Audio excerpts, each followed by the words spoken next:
ಒಂದು ಘೋಷಣೆಯನ್ನು ಮಾಡಿದ್ದೆ. ಆ ಘೋಷಣೆ ಏನಪ್ಪ ಅಂತಂದರೆ, ಪ್ರತಿ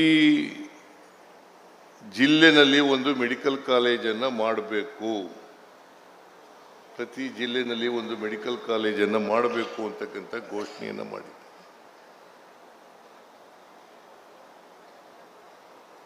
ಇವತ್ತು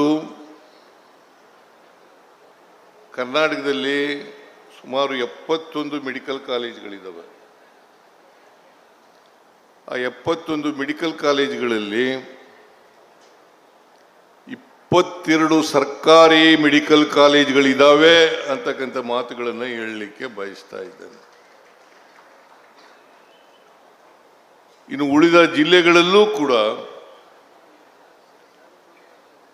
ಹಂತ ಹಂತವಾಗಿ ಮೆಡಿಕಲ್ ಕಾಲೇಜುಗಳನ್ನು ಮಾಡ್ತೇವೆ ಅಂತಕ್ಕಂಥ ಮಾತುಗಳನ್ನು ಹೇಳಲಿಕ್ಕೆ ಬಯಸ್ತಾ ಇದ್ದೇನೆ. ಶಿವಾನಂದ, ಬಿಜಾಪುರದಲ್ಲೂ ಕೂಡ ಮೆಡಿಕಲ್ ಕಾಲೇಜನ್ನು, ಸರ್ಕಾರಿ ಮೆಡಿಕಲ್ ಕಾಲೇಜನ್ನು ಮಾಡ್ತೇವೆ.